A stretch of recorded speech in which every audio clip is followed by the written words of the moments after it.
On se marie tôt à 20 ans, et l'on n'attend pas des années pour faire 3 ou 4 enfants qui vous occupent vos journées. Entre les courses, la vaisselle, entre ménage et déjeuner, le monde peut battre de l'aile, on n'a pas le temps d'y penser. Faut-il pleurer? Karine Faut-il en rire? Wulschläger, de mon nom de baptême, devenue il y a 12 ans, pas tout à fait, mais presque, la rookie qui Nantes. Voilà, je suis Fred,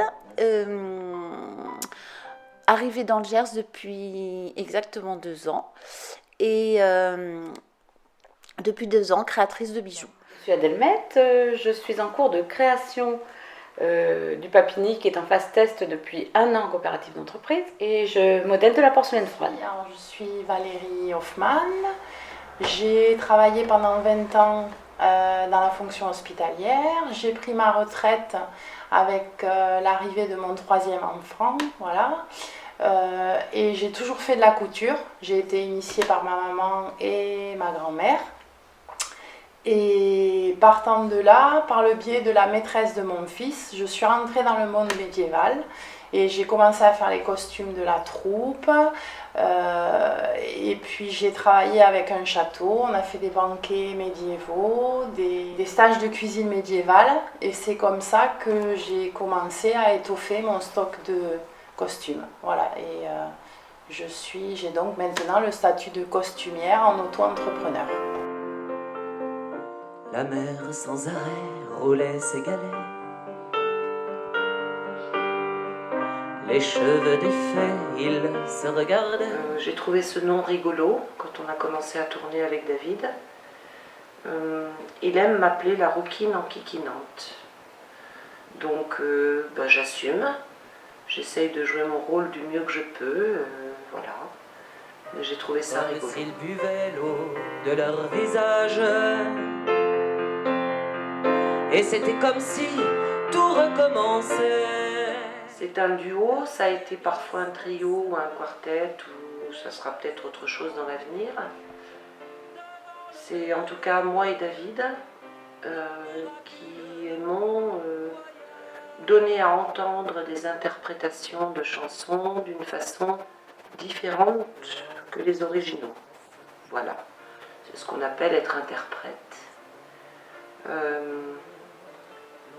Bon, c'est un pari, c'est un choix, pour moi interpréter une chanson, c'est comme interpréter un rôle au théâtre.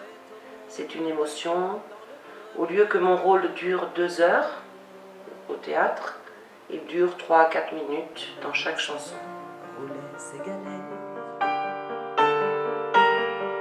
Quand ils ont couru dans l'eau les pieds nus, à l'ombre des pins se sont pris la main et sans se défendre sont tombés dans l'eau comme 2 oiseaux. J'ai eu la chance d'avoir grandi dans une famille où on écoutait beaucoup de musique, classique, jazz, chansons françaises. Ma maman était elle-même musicienne de formation, même si elle n'en a pas fait son métier par la suite.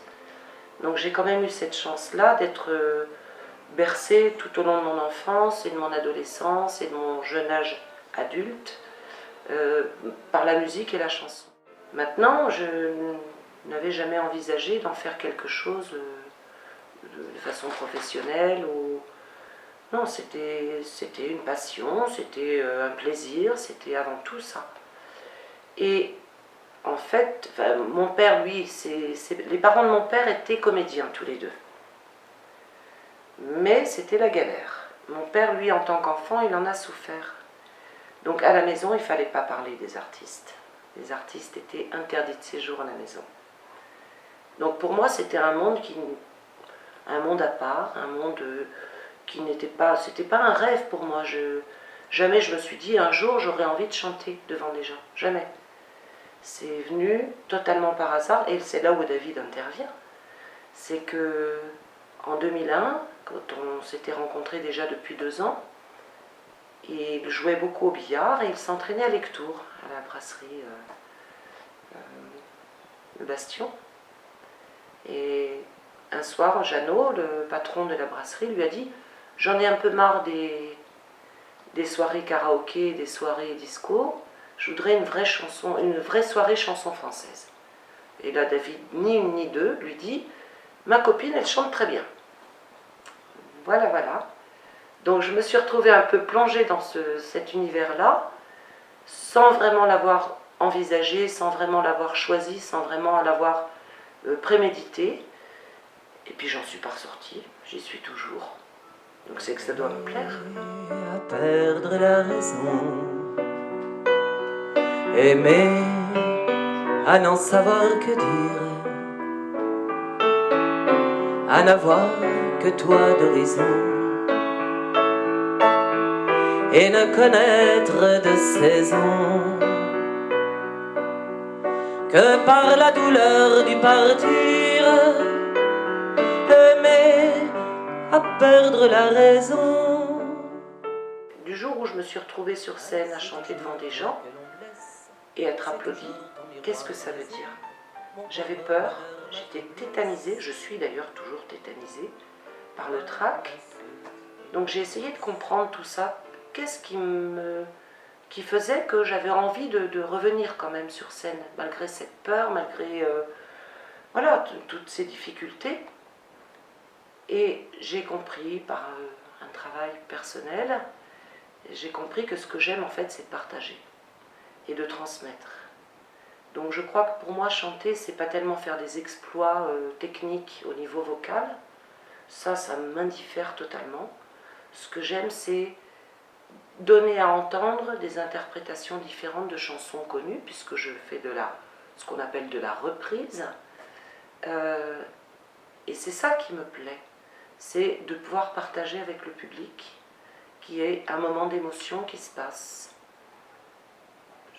Je crois que ça se résume tout à fait à ça et tout simplement à ça. J'ai pas d'autre ambition. Aimer à perdre la raison, aimer à n'en savoir que dire, à n'avoir que toi d'horizon, et ne connaître de saison que par la douleur du partir, aimer à perdre la raison. Je ne sais pas si je me considère vraiment comme une femme finalement. J'ai souvent du mal avec ça. Je crois que je me considère plus comme un être humain. Bien sûr, ma féminité existe, elle est là, mais est-ce qu'il y a plus de difficultés quand on est une femme que quand on est un homme? Peut-être qu'on en a moins. On peut jouer sur le charme, on peut jouer, je sais pas, sur voilà, la féminité justement. Bon, je n'en joue pas beaucoup, enfin en tout cas c'est pas mon parti pris. Je ressens pas vraiment de difficultés particulières, ni d'avantages particuliers. J'essaye d'exister en tant que telle, si ce n'est en tant que elle. Je m'y retrouve bien,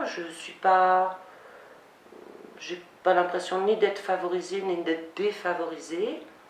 Ce n'est pas un combat chez moi, même si je revendique malgré tout des tas de choses par rapport à la féminité et par rapport à la complémentarité entre la masculinité et la féminité.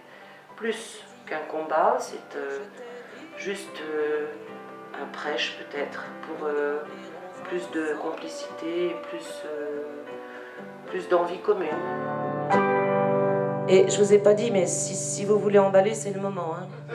C'est la dernière cette fois. Hein. C'est quoi après? Mon amour, ce qui fut... Ah non. C'était hier. Bravo, vous avez gagné un album. C'était hier et c'est demain. Je n'ai plus que toi de chemin.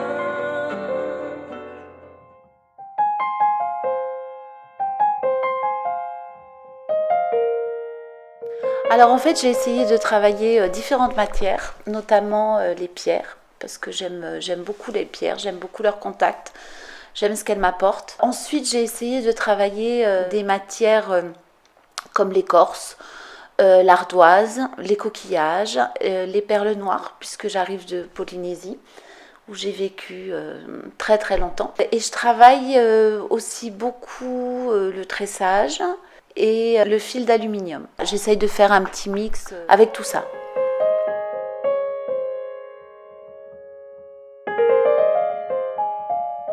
En fait, je pense à un truc, ou alors je vois quelque chose sur Internet, à la télé ou autre, qui m'interpelle, et voilà, j'essaye de le réaliser à ma façon. Parfois, c'est aussi en fonction de la forme. Par exemple, je prends un morceau d'ardoise que je commence à tailler, à travailler, et en fait, c'est lui qui va me guider vers ce que va être le bijou en finalité.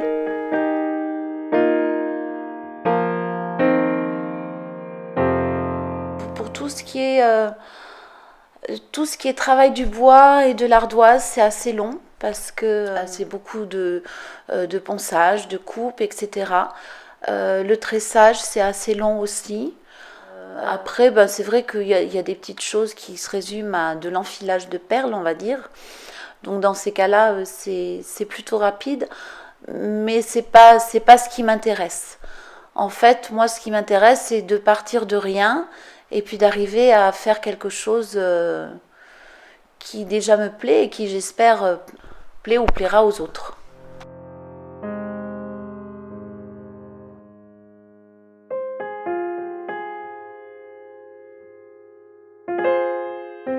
Artiste, non, je ne me considère pas comme une artiste. Artiste, c'est beaucoup plus... voilà. Je ne suis pas une artiste, je suis un artisan.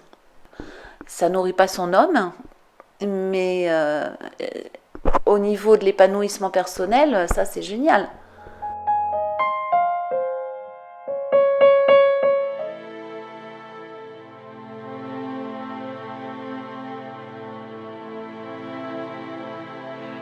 La porcelaine froide, disons que c'est comme une pâte polymère, sauf que ce n'est pas polymère et que c'est écologique et qu'on peut le fabriquer soi-même.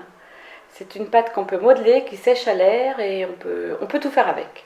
On peut décorer, sculpter, modeler, on peut tout faire.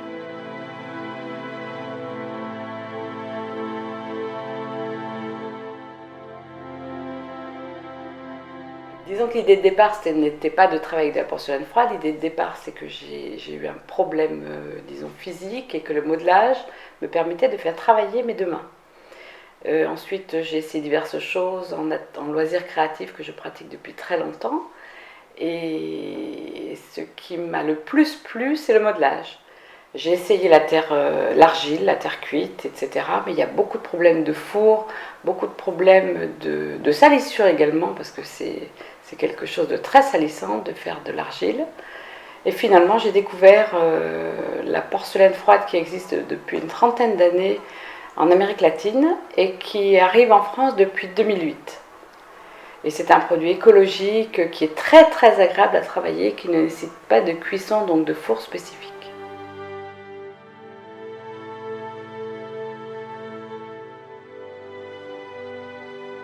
Que je travaille effectivement la porcelaine froide, cela fait 2 ans.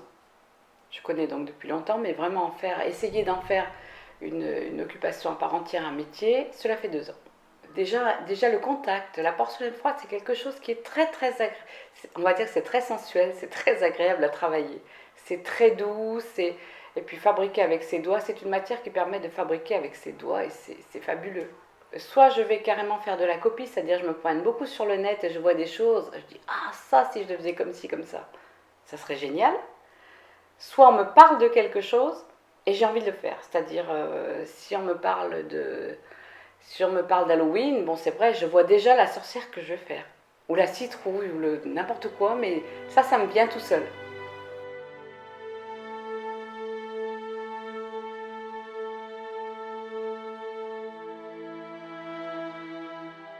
Difficulté, oui, j'ai l'impression que J'ai l'impression que les gens, quand on fait vraiment de l'artisanat et qu'on n'est pas encore une artiste en fait, parce que des artistes femmes, il en existe, et elles sont considérées différemment, ça je m'en rends compte.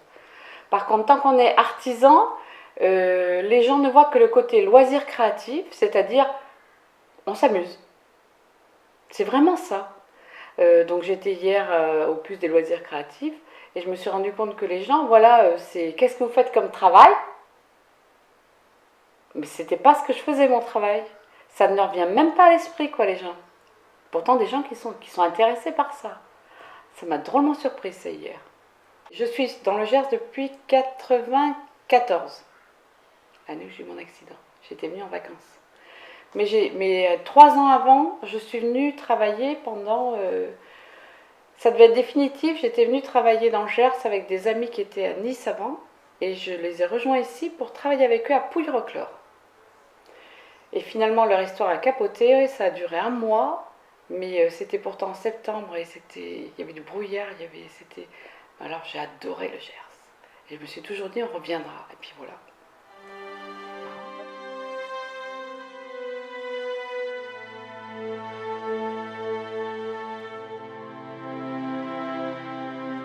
J'ai passé 3 ans en Angleterre et en revenant d'Angleterre, je n'arrivais pas à trouver de travail. Je tournais un peu en rond et un jour ma maman m'a dit que je l'agaçais à ne rien faire. Elle m'a dit « occupe-toi ». Et je lui ai dit bah, « écoute, montre-moi ». Et j'ai commencé par coudre des petites affaires pour les enfants que j'avais gardés en Angleterre. Et puis de fil en aiguille, c'est le cas de le dire, ça m'a vraiment plu et je me suis fait des affaires pour moi. Après j'ai eu ma fille, donc j'ai habillé ma fille et mes autres enfants et voilà. Et maintenant je ne peux pas passer une journée sans être à la machine. Voilà. C'est une passion, un besoin et puis c'est utile. Parce que c'est vrai que quand on voit ce que ça coûte maintenant pour habiller toute une famille, je dois avouer que c'est très intéressant. Voilà. J'arrive à trouver des tissus à 1 euro, 2 € le mètre. Mais là, je suis habillée par moi-même. Donc voilà, la chemise a dû me coûter en tout et pour tout 3 €. Voilà, donc c'est vrai que c'est bien. Bon, en plus, je n'ai pas une taille standard, en tout cas, je n'ai plus. Et c'est vrai que dès qu'on dépasse le 44, ma foi, on a du mal à se trouver des trucs sympas, à des prix abordables, et ça me permet d'avoir une armoire bien remplie. Et puis, j'aime pas ressembler à tout le monde. Donc, c'est bien pour ça. Ça permet de se démarquer, la couture. Voilà.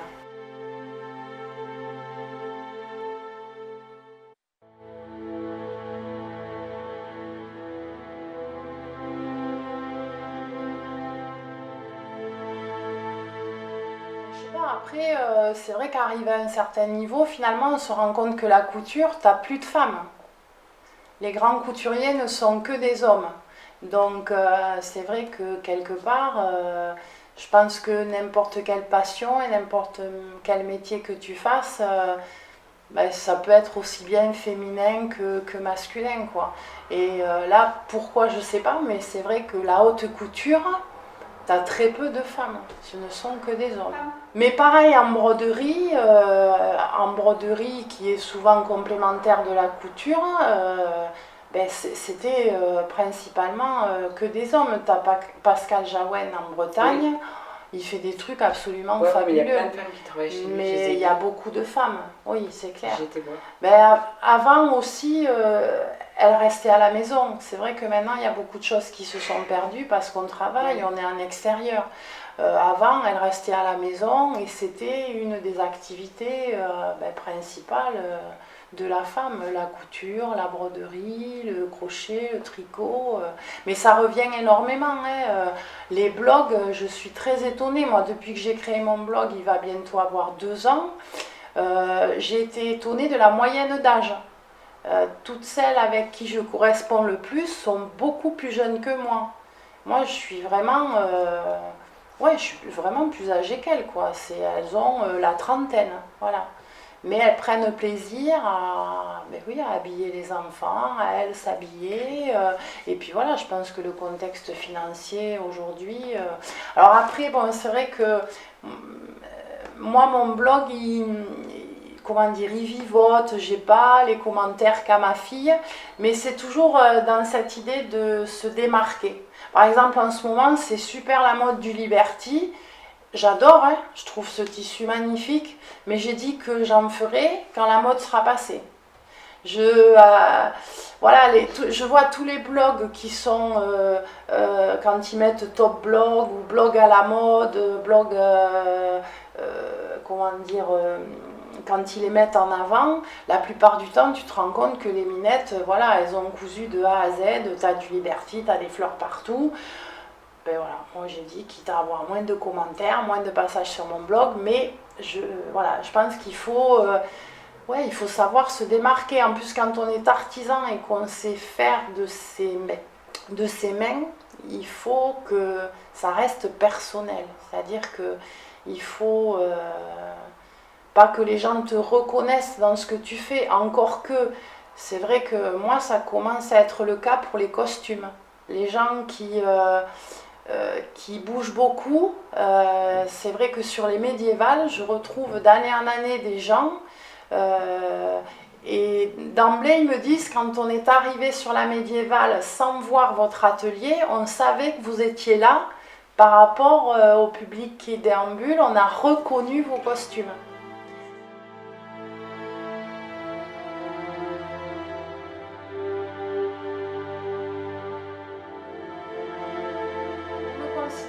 Comme une artiste, il faudrait que je crée mes patrons, que tu vois, que vraiment de A à Z le costume m'appartienne. Et là, pour l'instant, moi j'ai pas fait d'école de stylisme et de choses comme ça et de modélisme, donc je sais pas créer un patron, c'est-à-dire que on me montre tu vois, un dessin comme ça. Ben, dans les écoles de stylisme, ils apprennent, ils font le moulage sur le mannequin, bon, tout ça je ne sais pas faire. Alors par contre, je bidouille énormément les patrons sur lesquels je travaille, je les mets à ma sauce. Mais voilà, donc je ne suis pas tout à fait artiste quand même. Mais c'est vrai que la frontière est vraiment floue, quoi, ça c'est clair. Ils quittent un à un le pays pour s'en aller gagner leur vie, loin de la terre où ils sont nés. Depuis longtemps ils en rêvaient, de la ville et de ses secrets, du formica et du ciné. Les vieux, ce n'était pas original quand ils s'essuyaient machinal d'un revers de manche les lèvres. Mais ils savaient tous à propos tuer la caille et le perdreau et manger la tome de chèvre. Pourtant, que la montagne est belle, comment peut-on s'imaginer en voyant un vol d'hirondelles? Probablement une douceur de vivre dans le Gers, puisque quand nous avons commencé avec David, on habitait dans le Gers. Maintenant, nous sommes frontaliers, nous sommes juste à côté, à quelques kilomètres, en Lot-et-Garonne, mais une certaine douceur de vivre. Quand je suis venue m'installer dans le Gers, fin 99, avec David, j'arrivais du Jura. Très très belle région aussi, mais beaucoup plus dure au niveau climat et au niveau vie quotidienne, on va dire comme ça. Donc j'ai pris mes marques, j'ai pris du bon temps. Dans le Gers, c'est un département magnifique. C'est une architecture, c'est une vie paysanne aussi, une vraie vie comme je l'aime. Nous, on se définit souvent avec David comme des artisans de la chanson. On a du mal à se définir comme artiste, artiste d'accord, mais surtout artisan de la chanson. Comme un artisan fait du bon pain ou fait un joli meuble ou un joli bijou, nous sommes des artisans. Et je me suis retrouvée par rapport au Gers, justement dans cette dynamique-là de la terre, la vraie vie, la pierre, la respiration, les couleurs. Et voilà, je m'y sens bien. J'ai pas envie de repartir dans le Jura, en tout cas, ça c'est vrai. Moi j'adore les vieilles pierres, donc Ouais, voilà, c'est peut-être aussi, ça rejoint le médiéval. C'est vrai que la plupart du temps, elles ont lieu dans des villages absolument adorables. Ça m'a permis de découvrir des petits villages que je connaissais pas du tout. Montréal du Gers, c'est vrai que tu passes à côté, mais t'as pas idée de faire un petit détour.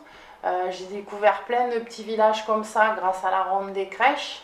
C'est pareil, mais tu vois, ça rejoint. C'est un collectif de gens qui fabriquent et qui font des trucs sympas.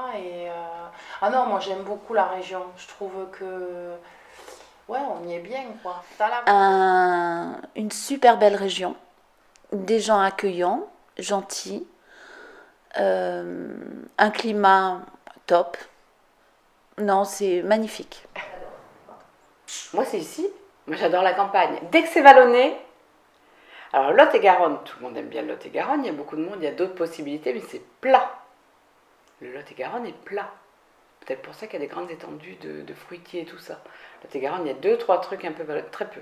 Par contre, ici, ça change tout le temps. On s'ennuie jamais. C'est vallonné, c'est cultivé, c'est magnifique le Gers, je sais pas. Tous les endroits du Gers me plaisent. J'adore me promener dans le Gers, en général. Les vignes, elles courent dans la forêt, le vin ne sera plus tiré. C'était une horrible piquette. Mais il faisait des centenaires à ne plus que savoir en faire s'il ne vous tournait pas la tête. Pourtant, que la montagne est belle, comment peut-on s'imaginer? Il y a des lieux que j'aime beaucoup. J'adore la Romieux, la Vardins. J'ai craqué pour ce village, la Vardins. J'adore. Après, oui, l'été, les étendues de tournesol. C'est, en fait, non, tout. J'ai pas de. C'est vrai que j'ai comme ça des petits lieux qui me font craquer. J'aime beaucoup tout ce qui est toutes les halles qu'on peut voir. La petite halle de Saint-Clar là, je la trouve trop mignonne. En plus, j'ai fait pas mal de marchés là-bas et je sais pas, il y a une espèce d'harmonie quand on est là-bas. On se sent bien. Voilà, c'est un endroit paisible, on se sent bien. En fait, dans le Gers, je me sens bien. Je vais citer Saint-Mand parce que on en arrive. Il y a 3 jours, on a fait un concert dans l'église de Saint-Mand et c'était magique. Ça fait partie des villages que j'aime beaucoup. Lectoure parce que c'est nos retrouvailles avec David, notre installation commune et notre démarrage artistique entre guillemets. Qu'est-ce que je pourrais dire encore? Fourcès, j'aime beaucoup Fourcès. C'est un village qui me plaît beaucoup. La Rossingue, évidemment, c'est magique. Il y en a tellement. Après, je pourrais citer des petits lieux-dits entre Condom et Montréal. Un lieu-dit, la ferme de Hustet, sans faire de publicité aucune, parce que ce sont des amis et qu'on a vécu des choses, on a partagé des choses à cet endroit-là, tout à fait magique. Et encore une fois, la pierre, la terre, les couleurs et l'amitié, le partage. Moi, je reviens toujours au partage. Je suis sur Terre pour partager, sinon je vois pas pourquoi je suis là. Je sais pas. Que la montagne est belle, comment peut-on s'imaginer en voyant un vol d'hirondelles que l'automne vient d'arriver. Mais alors, être une femme artiste dans le Gers, je trouve ça très bien. Moi, ça me régale. Il y a des tas de possibilités. Et puis, nous, on tourne beaucoup dans le Gers, dans le sud-ouest, particulièrement Lot-et-Garonne également, mais surtout beaucoup ailleurs. Il faut voyager. Nous sommes des voyageurs et il faut colporter partout où on a envie de nous entendre et de nous écouter, de partager avec nous. Oui. Donc le Gers, magnifique. Mais il y a des tas de régions en France qui sont tellement belles, où il y a de la douceur de vivre et des gens intelligents et des gens qui partagent. Ça, oui. C'est un problème d'être artisan dans le Gers, en plus femme. Ça, là aussi, c'est un problème. Il n'y a rien de vraiment prévu. Je sais qu'il y a des trucs, des structures comme Solo, comme des choses comme ça, qui sont pas mal, qui se mettent en place, mais c'est perdu le Gers. Le Gers, il faut reconnaître ce qui est, c'est perdu. C'est super bien pour y vivre, c'est super bien pour venir en vacances, pour y travailler, c'est très difficile. J'ai quand même l'impression que dans le Gers, chacun vient un peu replié sur lui-même. Et donc, je trouvais que c'était un beau moyen pour nous toutes de nous faire connaître, de nous présenter, de voir ce qu'on faisait, d'aimer ou de ne pas aimer. Hein. Mais le problème que j'ai rencontré jusqu'à présent, c'est que j'ai fait beaucoup de marchés depuis que j'ai commencé. Et en fait, les gens ne savent pas reconnaître du travail artisanal, du travail de quelque chose qui vient d'Inde ou de Chine. Voilà, ils ne font pas la différence. Et par le biais de ce genre d'exposition, de reportages, etc., là, on a l'impression d'être un peu reconnu pour notre travail. Et ça, c'est super. Le vent dans tes cheveux blonds, le soleil à l'horizon, quelques mots d'une chanson, que c'est beau la vie. Ouais, que ça fait 10 ans que je suis à la retraite, ça va faire 10 ans que vraiment je me consacre à la couture, on va dire 4-5 ans au costume, et que ouais, je m'épanouis énormément, quoi. Oui, voilà, à la limite, je peux juste dire que j'ai un petit regret, c'est que j'ai l'impression d'avoir perdu 20 ans juste avant. Voilà. J'ai le regret de peut-être ne pas m'être assez écoutée quand j'étais plus jeune. Parce que l'air de rien, toutes ces petites choses ressortaient assez fréquemment. On en a beaucoup parlé avec ma maman. Et c'est vrai qu'étant jeune, j'ai pas perçu tous ces petits messages et j'aurais pu faire carrière dans ce que je fais là beaucoup plus tôt et vraiment m'éclater depuis le début, quoi. Voilà. Mais bon, il est jamais trop tard. Je voudrais quand même dire quelque chose aux femmes. Il n'y a pas d'âge pour commencer à faire ce qu'on a envie de faire ou pour se faire plaisir. Ça, j'y tiens. Parce que quand je vois que je suis entourée de jeunes qui essaient de démarrer, c'est très bien. Et je me suis dit à mon âge, jamais je le ferai parce que je suis plus proche de la retraite que du début d'une vie active. Eh bien, il faut tenter. C'est pas facile, mais il faut tenter. Moi, je bougerai plus là maintenant. Je pense pas, tu vois. Je pense pas. C'est beau la vie. C'est beau la vie. Mon Dieu, mon Dieu. Laissez-le-moi encore un peu, mon amoureux. Un jour, 2 jours, 8 jours. Laissez-le-moi encore un peu à moi. Le temps de s'adorer, de se le dire. Le temps de se fabriquer des souvenirs. Mon Dieu, oh oui, mon Dieu. Laissez-le-moi remplir un peu ma vie. Mon Dieu, mon Dieu, mon Dieu. Laissez-le-moi encore un peu, mon amoureux. 6 mois, 3 mois, 2 mois. laissez-le-moi pour seulement un mois. Le temps de commencer ou de finir, le temps d'illuminer ou de souffrir.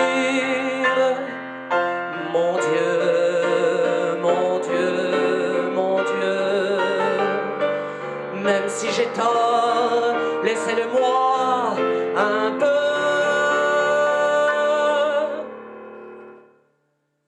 Même si j'ai tort,